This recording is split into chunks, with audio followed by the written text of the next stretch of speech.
this is a fun story, right? This is a fun story. I'm not giving medical advice or making declarative statements about anything. This is just purely informational and for comedy purposes, but this is a real study. This is from the this is from the NIH, National Library of Medicine, National Center for Biotechnology Information. And the headline reads, Kurt, are you ready for this? Cannabidiol. How do you say that? Cannabidiol? Cannabidiol? I don't know. Cannabidiol. So that's like CBD. Yeah, CBD. Cannabidiol. Cannabid oil. But it's not oil. It's IOL. That's weird. It inhibits SARS-CoV-2 replication and promotes the host innate immune response. Whew, from PubMed Central. So here we go. I just wanted to, here's the summary sentence. So if you go to the NIH website, they have this study there, which we're covering. And here's what their summary is. You ready for their summary? Cannabidiol from the cannabis plant has potential to prevent and inhibit SARS-CoV-2 infection. Isn't that something? I read this and I was getting excited because I was like, wow, I'm a big pot. But if the THC part... Yeah, wait till we get to that part. Yeah. Right, don't tip it.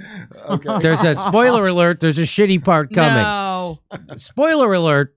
Yeah. So it says the rapid spread of COVID-19 underscores the need for new treatments.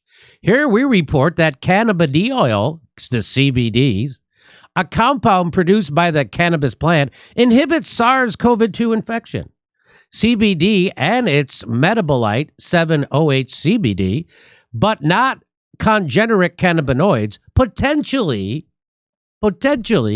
block SARS-CoV-2 replication in lung epithelial cells. CBD acts after cellular infection, inhibiting viral gene expression and reversing many effects of SARS-CoV-2 on host gene transcription. What? Holy shit! Sounds impressive. What don't you understand? Want me to read it again, Kurt? What don't you understand? Most of it. Most of it? All right, well, let's keep going. Maybe you'll get it if I keep going. Yeah. CBD induces interferon expression and upregulates its antiviral signaling pathway. A cohort of human patients previously taking CBD had significantly lower SARS-CoV-2 infection incidence of up to an order of magnitude relative to the matched pairs of the general population. Now, I don't know what that fucking means, but I do know what the first part means. CBD induces interferon expression and upregulates its antiviral signaling pathway. A cohort of human patients previously taking CBD had significantly lower SARS-CoV-2 infection incidence. And then I don't know what this last part means. It just sounds confusing to me. Mm-hmm. This study highlights CBD and its active metabolite, thank you, metabolite, 7-OH-CBD, as potential preventative agents and therapeutic treatments for SARS-CoV-2 at early stages of infection. Oh, so they're saying if you're exposed to it, it makes it more likely to not get like actual full-blown infection. It seems like that's what they're saying. Yes, okay. Early treatment. Yeah, okay. If you get this early. Our results suggest that CBD can block SARS-CoV-2 infection at early stages of infection, just your question, and CBD administration is associated with lower risk of SARS-CoV-2 infection in humans. That's another. So there it goes. It's good at the early stages, and it could lower your risk of getting infected. So that's according to this. This is what it suggests. This is not a conclusive fact. The substantial reduction in SARS-CoV-2 infection risk of approximately an order of magnitude in patients who took FDA-approved CBD highlights the potential efficacy of this drug in combating SARS-CoV-2 infection. So it highlights the potential efficacy. Wow, I wish they would study this more, CBD. Finally, the ability of CBD to inhibit replication of MHV raises the possibility that CBD may have efficacy against new pathogenic viruses arising in the future. So what they're saying that it may be like a wonder drug to treat stuff like this. The purity of CBD and in particular, the composition of the materials labeled as CBD are also important, especially in light of our findings suggest, here's the bad part. Here's the bad part.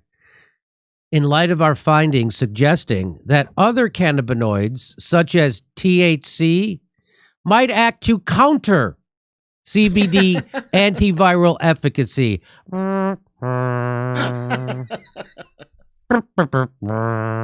So you know what that means? That means if you have any of the fun part of pot, it'll cancel out the part of the pot that's helping fight the virus. So you don't get to have any fun, but you still get to fight the virus. I'm now, after all the other stuff, I'm like, are we going to find out that Chong was recently named an FDA regulator? Tommy Chong? Yeah, just like some weird conflict. Somebody who has stock in a CBD company. This essentially eliminates the feasibility of marijuana serving as an effective source of antiviral CBD, in addition to issues related to its legal status. Finally, other means of CBD administration, such as vaping and smoking, raise concerns about potential lung damage. So there's no fun way to do it.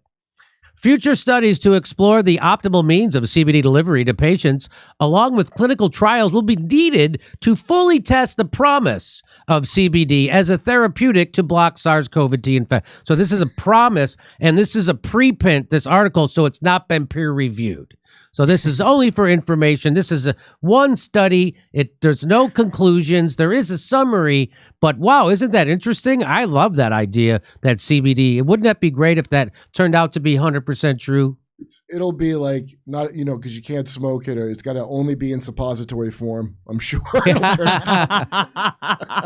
Yeah, it's like the least, they got to suck every part of the fun out of it possible. Yeah. Okay, well, good luck, Cannabis. I'm rooting for you.